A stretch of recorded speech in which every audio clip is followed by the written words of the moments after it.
Dharmasthala crime diary ಹಿಡಿದು ಅಖಾಡಕ್ಕಿಳಿದಿದೆ ಈಗ SIT.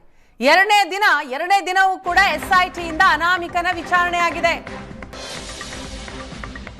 Dharmasthala crime diary ಅನಾವರಣಗೊಳ್ಳುತ್ತ ನಿನ್ನೆಯಿಂದ ತನಿಖೆಗೆ ಇಳಿದಿರುವಂತಹ ಎಸ್ಐಟಿ ಅನಾಮಿಕ ದೂರುದಾರನ ವಿಚಾರಣೆಯನ್ನ ಮಾಡ್ತಾ ಇದೆ. ಇವತ್ತು ಎರಡನೆಯ ದಿನವೂ ಕೂಡ ಅನಾಮಿಕ ದೂರುದಾರನ ವಿಚಾರಣೆ.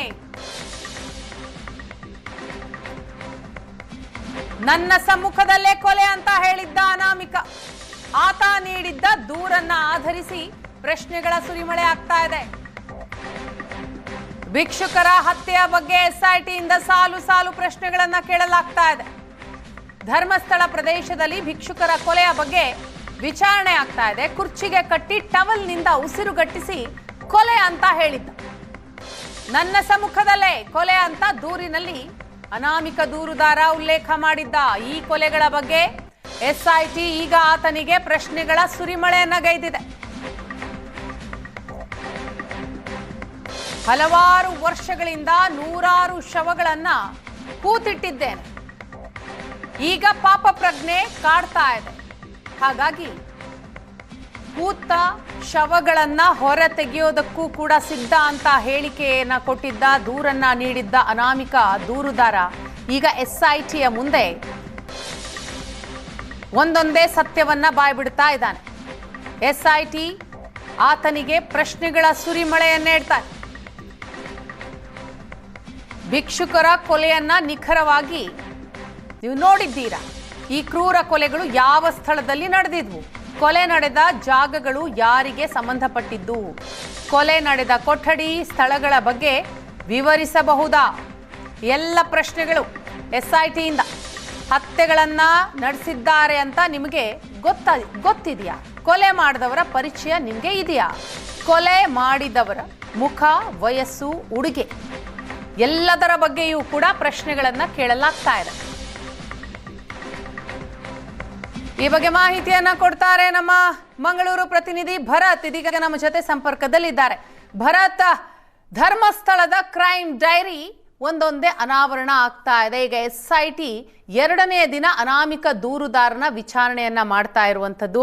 ಸೊ ಈ ಸಂದರ್ಭದಲ್ಲಿ ಆತ ಎಸ್ಐಟಿಯ ಮುಂದೆ ಏನೇನು ಹೇಳ್ತಿದ್ದಾನೆ, ಆತನಿಗೆ ಎಸ್ಐಟಿ ಕೇಳ್ತಾ ಇರುವಂತಹ ಪ್ರಶ್ನೆ ಏನ್ ಡೀಟೇಲ್ಸ್ ಸಿಗ್ತಾ ಇದೆ? ವೀಣಾ, ಹೌದು, ಈಗಾಗಲೇ ಎಸ್ಐಟಿ ಆತನ ವಿಚಾರಣೆಯನ್ನು ನಡೆಸ್ತಾ ಇರುವಂಥದ್ದು. ಈಗ ಇವತ್ತಿಗೆ 5 ಗಂಟೆ ಆಗಿದೆ. ನಿನ್ನೆ 8 ಗಂಟೆ, ಒಟ್ಟು 13 ಗಂಟೆಗಳ ಕಾಲ ನಿರಂತರ ವಿಚಾರಣೆ ಆಗ್ತಾ ಇರುವಂಥದ್ದು. ಆ ವಿಚಾರಣೆ ಆಗ್ತಾ ಇರುವಂಥದ್ದು ಆತ ಕೊಟ್ಟ ದೂರಿನ ಆಧಾರದ ಮೇಲೆ. ಅಂದ್ರೆ ಆತ ಏನು ಧರ್ಮಸ್ಥಳ ಪೊಲೀಸ್ ಠಾಣೆಗೆ ದೂರು ಕೊಟ್ಟಿದ್ದ ಅದರ ಒಂದೊಂದೇ ಪಾಯಿಂಟ್ಗಳನ್ನ ಹೆಕ್ಕಿ ಅದರಿಂದ ಒಂದಷ್ಟು ಪ್ರಶ್ನೆಗಳನ್ನ ಎಸ್ಐಟಿ ಮಾಡ್ತಾ ಇರುವಂಥದ್ದು. ಅದರಲ್ಲಿ ಪ್ರಮುಖವಾಗಿ ಈಗ ಭಿಕ್ಷುಕರ ಹತ್ಯೆಗಳ ಬಗ್ಗೆ, ಅಂದ್ರೆ ಭಿಕ್ಷುಕರು ಮತ್ತು ನಿರ್ಗತಿಕರ ಹತ್ಯೆಗಳನ್ನ ಆ ಒಂದು ಭಾಗದಲ್ಲಿ ಮಾಡಲಾಗಿದೆ. ಆ ಹತ್ಯೆಗಳಲ್ಲಿ ಒಂದಷ್ಟು ಜನರ ಕೈವಾಡಗಳಿದೆ. ಕುರ್ಚಿಗೆ ಕಟ್ಟಿ ಅವರನ್ನ ಹತ್ಯೆ ಮಾಡಲಾಗಿತ್ತು ಅನ್ನುವಂತಹ ಆರೋಪಗಳು ಮತ್ತು ಅದರಲ್ಲಿ ಆ ದೂರುದಾರ ಉಲ್ಲೇಖಿಸಿರುವಂತಹ ಅಂಶಗಳ ಬಗ್ಗೆ ಕೂಡ ಅನೇಕ ಪ್ರಶ್ನೆಗಳನ್ನ ಎಸ್ಐಟಿ ದೂರುದಾರನಿಗೆ ಕೇಳಿರುವಂತದ್ದು. ಯಾಕಂದ್ರೆ ಆತ ಬಹಳ ಸ್ಪಷ್ಟವಾಗಿ ಉಲ್ಲೇಖ ಮಾಡಿದ್ದಾನೆ, ಕೆಲವೊಂದು ಕೊಠಡಿಗಳಲ್ಲಿ ಈ ಹತ್ಯೆಗಳು ನಡೀತಾ ಇತ್ತು, ಅದಕ್ಕೆ ನಾನು ಪ್ರತ್ಯಕ್ಷದರ್ಶಿಯಾಗಿದ್ದೆ ಅನ್ನುವಂಥದ್ದು. ಹಾಗಾದ್ರೆ ಯಾವ ಕೊಠಡಿಯಲ್ಲಿ ಆ ರೀತಿಯ ಹತ್ಯೆ ನಡೀತಾ ಇತ್ತು, ಯಾವ ಸಂಸ್ಥೆಗೆ ಸೇರಿದ ಮತ್ತು ಯಾರಿಗೆ ಸೇರಿದ, ಯಾರ ಅಧೀನಕ್ಕೆ ಒಳಪಟ್ಟಂತಹ ಜಾಗಗಳಲ್ಲಿ ಈ ರೀತಿಯ ಹತ್ಯೆಗಳು ನಡೀತಾ ಇತ್ತು ಅನ್ನುವಂತಹ ಪ್ರಶ್ನೆಗಳನ್ನ ಕೇಳಲಾಗಿದೆ. ಅದರ ಜೊತೆಗೆ ಹತ್ಯೆ ನಡೆಸಿದವರು ಯಾರು, ಈ ರೀತಿಯಾಗಿ ನಡೆಸಿದಂತಹ ಹತ್ಯೆಗಳಲ್ಲಿ ಭಾಗಿಯಾದವರು ಯಾರು, ಹತ್ಯೆ ನಡೆಸಿದವರು ಯಾರು, ಅಂದ್ರೆ ಆ ಸಂದರ್ಭಗಳಲ್ಲಿ ಯಾರೆಲ್ಲ ಇದ್ರು ಮತ್ತು ಅವರ ಭಾಷೆ ಆಗಿರ್ಬೋದು, ಅವರ ವೇಷ ಆಗಿರ್ಬೋದು, ಅವರ ಉಡುಗೆ ತೊಡುಗೆಗಳಾಗಿರ್ಬೋದು, ಒಂದು ಫೋಟೋಗ್ರಫಿಕ್ ಮೆಮೊರಿಯ ಪ್ರಕಾರ ಅವರ ವಯಸ್ಸಿನ ಅಂದಾಜಿನ ಬಗ್ಗೆಯೂ ಕೂಡ ಪ್ರಶ್ನೆಗಳನ್ನ ಕೇಳಲಾಗಿರುವಂಥದ್ದು. ಇದಕ್ಕೆಲ್ಲ ಬಹುತೇಕವಾಗಿ, ಯಾಕಂದ್ರೆ ಈ ಎಲ್ಲ ಪ್ರಶ್ನೆಗಳು ಯಾಕೆ ಬಹಳ ಅತಿ ಸೂಕ್ಷ್ಮವಾಗುತ್ತೆ ಅನ್ನುವಂಥದ್ದು ನಾವು ಸಾರ್ವಜನಿಕವಾಗಿ ಹೊರಗಡೆ ನಿಂತು ನೋಡಿದಾಗ ಆತನ ದೂರುಗಳ ಬಗ್ಗೆ ಬಹಳ ದೊಡ್ಡ ಮಟ್ಟದಲ್ಲಿ ವಿಶ್ಲೇಷಣೆಗಳನ್ನ ಮಾಡಲಿಕ್ಕೆ ಸಾಧ್ಯ ಇಲ್ಲ. ಆದ್ರೆ ಒಬ್ಬ ತನಿಖಾಧಿಕಾರಿ, ಅದರಲ್ಲೂ ಕೂಡ IPS ಗ್ರೇಡ್ನ ತನಿಖಾಧಿಕಾರಿಗಳು ಸಹಜವಾಗಿ ಒಂದೊಂದು ಪ್ಯಾರದಲ್ಲಿರುವಂತಹ ಆತನ ದೂರುಗಳ ಒಂದೊಂದು ಪ್ಯಾರಗಳೇನಿದೆ ಅದರಿಂದ ಸುಮಾರು 25ರಿಂದ 30 ಪ್ರಶ್ನೆಗಳನ್ನ ಹೆಕ್ಕಿ ತೆಗೆದಿದ್ದಾರೆ. ಅಂತಹ ಪ್ರಶ್ನೆಗಳನ್ನ ಆತ ಕೊಟ್ಟ ಉತ್ತರಗಳಿಂದ ಮತ್ತೆ ಪ್ರಶ್ನೆಗಳನ್ನ ಸೃಷ್ಟಿಸಿ ಆತನಲ್ಲಿ ಆ ಪ್ರಶ್ನೆಗಳಿಗೆ ಉತ್ತರಗಳನ್ನು ಪಡೆಯುವಂತ ಪ್ರಯತ್ನಗಳಾಗಿರುವಂಥದ್ದು. ಇದನ್ನು ಅವ್ರು ಯಾಕೆ ಮಾಡ್ತಾ ಇದ್ದಾರೆ ಅಂದ್ರೆ ಮುಂದಿನ ತನಿಖೆ ಕಾನೂನಾತ್ಮಕವಾಗಿ ಹೋಗಬೇಕಾದಂಥದ್ದು ಮತ್ತು ಪಾರದರ್ಶಕವಾಗಿ ಆಗಬೇಕು. ಅದರ ಜೊತೆಗೆ ಅವರು ಕೊಟ್ಟಂತಹ ಉತ್ತರಗಳು, ಆತ ಕೊಟ್ಟಂತಹ ಉತ್ತರಗಳನ್ನು ದಾಖಲೀಕರಣ ಮಾಡ್ತಾರೆ, ಅದು ಕೋರ್ಟ್ಗೆ ಸಲ್ಲಿಕೆ ಆಗುತ್ತೆ. ಮುಂದಿನ ದಿನಗಳಲ್ಲಿ ಈ ಇಡೀ ಪ್ರಕರಣ, ಈ ಒಂದು SIT ತನಿಖೆ 2 ತಿಂಗಳಾಗಬಹುದು, 3 ತಿಂಗಳಾಗಬಹುದು, ಅಥವಾ ವರ್ಷಗಟ್ಟಲೆ ಹೋಗಬಹುದು. ಮುಂದೆ ಪ್ರಾಸಿಕ್ಯೂಷನ್ ಎದುರು ನ್ಯಾಯಾಲಯಕ್ಕೆ ಬಂದಾಗ ಪ್ರಾಸಿಕ್ಯೂಷನ್ ಅದನ್ನ ಸಾಬೀತುಪಡಿಸುವಂತ ಪ್ರಯತ್ನಗಳಾಗಬೇಕಾಗುತ್ತೆ. ಅಂತಹ ಸಂದರ್ಭಗಳಲ್ಲಿ ಯಾವುದೇ ಕಾರಣಕ್ಕೂ ಇದು ಕೋರ್ಟಿನಲ್ಲೂ ಕೂಡ ವಿಫಲತೆಯನ್ನ ಕಾಣಬಾರದು ಅನ್ನುವಂಥದ್ದಿದ್ರೆ ಖಂಡಿತವಾಗ್ಲೂ ಆತ ಕೊಡುವಂತ ಹೇಳಿಕೆಗಳಲ್ಲಿ ಬಹಳ ಸಾಮ್ಯತೆಗಳಿರಬೇಕು. ಅದರ ಜೊತೆಗೆ ಆತ ಕೊಟ್ಟಂತ ಹೇಳಿಕೆಗಳನ್ನ ಗ್ರೌಂಡ್ ಲೆವೆಲ್ನಲ್ಲಿ ಪ್ರಿಲಿಮಿನರಿ ಆಗಿ ಚೆಕ್ ಮಾಡುವಂತ ಪ್ರಕ್ರಿಯೆಗಳಾಗಬೇಕು.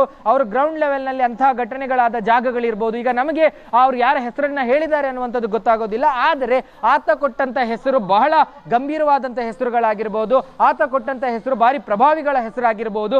ಹಾಗಾಗಿ ಆ ಜಾಗಗಳಿಗೆ ಹೋಗಿ ಅದನ್ನ ಪರಿಶೀಲನೆ ನಡೆಸುವಂಥದ್ದು ಪ್ರಿಲಿಮಿನರಿ ಆಗಿ ನಡೆಯುತ್ತೆ. ಆ ಪರಿಶೀಲನೆಗಳ ನಂತರ ಅವರ ಮೇಲೆ ಕಾನೂನಿನ ಕ್ರಮಗಳನ್ನ ಕೈಗೊಳ್ಳಬೇಕಾ, ಅವರುಗಳನ್ನ ವಶಕ್ಕೆ ಪಡಿಬೇಕಾ, ಮುಂದಿನ ತನಿಖಾ ಪ್ರಕ್ರಿಯೆಗಳನ್ನ ಹೇಗೆ ಮಾಡಬೇಕು, ಏನು ಮಾಡಬೇಕು ಅನ್ನುವಂಥದ್ದು ಕೂಡ ಅದರಲ್ಲಿ ಮುಖ್ಯವಾಗುತ್ತೆ. ಇದೇ ಕಾರಣಕ್ಕಾಗಿ ಪ್ರಣವ್ ಮೊಹಂತಿ ಅವರು ಇವತ್ತು ಮಂಗಳೂರಿಗೆ ಬಂದಿದ್ದಾರೆ. ಸಹಜವಾಗಿ SIT ತನಿಖೆಯಲ್ಲಿ ಒಬ್ಬ ತನಿಖಾಧಿಕಾರಿ ಇರ್ತಾರೆ. ತನಿಖಾಧಿಕಾರಿ ತನಿಖೆ ಮಾಡಿ ನೇರವಾಗಿ ಅದರ ಮುಖ್ಯಸ್ಥರಿಗೆ ವರದಿಗಳನ್ನಷ್ಟೇ ಸಲ್ಲಿಸ್ತಾರೆ. ಆದರೆ ಈ ಒಂದು ಪ್ರಕರಣ ಬಹಳ ಹೈ ಪ್ರೊಫೈಲ್ ಕೇಸ್. ಹಾಗಾಗಿ ಹೈ ಪ್ರೊಫೈಲ್ ಕೇಸ್ಗಳಲ್ಲಿ ದಾಖಲೀಕರಣದ ಪಾರದರ್ಶಕತೆಯನ್ನು ಕಾಯ್ದುಕೊಳ್ಳಬೇಕು ಮತ್ತು ಈ ರೀತಿಯಾದಂತಹ ಸ್ಟೇಟ್ಮೆಂಟ್ ರೆಕಾರ್ಡ್ಗಳನ್ನು ಮಾಡುವಾಗ ಅದರಲ್ಲಿ ಉನ್ನತ ಮಟ್ಟದ DGP ದರ್ಜೆಯ ಅಧಿಕಾರಿ, ಮುಖ್ಯಸ್ಥರಾಗಿರುವ ಅಧಿಕಾರಿಯೇ ಸ್ವತಃ ಜಾಗದಲ್ಲಿದ್ರೆ ಆ ಇಡೀ ಸ್ಟೇಟ್ಮೆಂಟ್ಗೆ ಮತ್ತಷ್ಟು ತೂಕ ಬರುತ್ತೆ.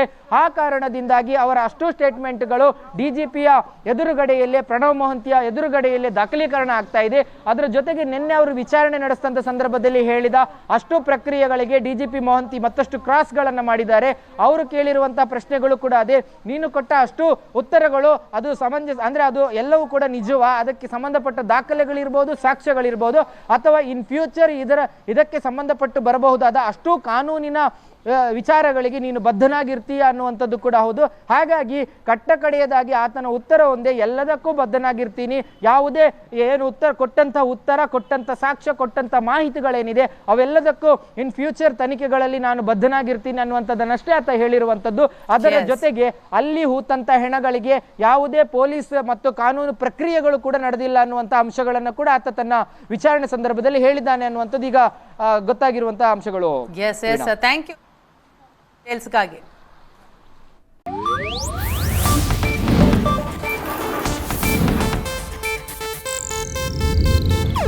ಇದು ಏಷ್ಯಾನೆಟ್ ನ್ಯೂಸ್ ನೆಟ್ವರ್ಕ್ ಪ್ರಸ್ತುತಿ.